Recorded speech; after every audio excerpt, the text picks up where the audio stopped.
இந்துக்கள் மிகவும் மேன்மையாக சிவனை வழிபடும் முறைகளில் முக்கியமான ஒரு நாளாக மகா சிவராத்திரி நாள் இடம்பெறுகின்றது. அந்த வகையில் நாளைய தினம் மகா சிவராத்திரி நாளுக்குரிய தினமாகும்.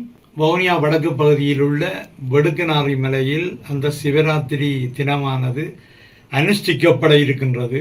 அந்த வெடுக்கனாரி மலையில் கடந்த முறை சிவராத்திரி தினத்தை அனுஷ்டிக்க போனவர்கள் குடிநீர் தடுக்கப்பட்டும் அதே போன்று சில அசம்பாவிதங்கள் அங்கு நடைபெறக்கூடியதாகவும் இருந்தது, எல்லாரும் அறியக்கூடியதாக இருந்தது. இம்முறை வவுனியா வடக்கு அபிவிருத்தி ஒருங்கிணைப்பு குழு கூட்டத்தில் அப்படி ஒரு இடைஞ்சல்களும் இடையூறுகளும் ஏற்படக்கூடாது, இந்துக்கள் வழிபாட்டுக்குரிய தினமான மகா சிவராத்திரி தினத்தை வெடுக்கனாரி மலையில் நல்லபடியாக அனுஷ்டிக்கக்கூடிய வகையில இதுக்கான ஒழுங்குகளை செய்ய வேண்டும் என்று கோரிக்கை விடுத்த போது உபாலி சமரசிங்க, அதாவது வன்னி மாவட்ட ஒருங்கிணைப்பு குழுக்களின் தலைவர் பிரதி அமைச்சர், நிச்சயமாக தாங்கள் அந்த திணைக்களங்கள் சம்பந்தப்பட்ட திணைக்களங்களோடு சேர்ந்து கதைத்து அதற்கான ஒழுங்குகளை செய்வதாகவும் கருத்து தெரிவித்திருந்தவர். பக்தர்கள் அனைவரும் இயலக்கூடியவர்கள் நிச்சயமாக வெடுக்கனாரி ஆதிலிங்கேஸ்வரர் ஆலயத்துக்கு வருகை தந்து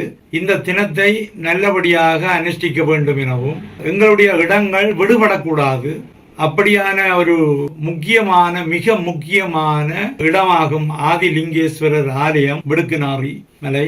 அந்த இடத்துக்கு பக்தர்கள் அணிதிரண்டு வந்து இந்த சிவராத்திரி தினத்தை அனுஷ்டிக்குமாறு வேண்டுகின்றேன். நானும் நிச்சயமாக அங்கு வருவேன்.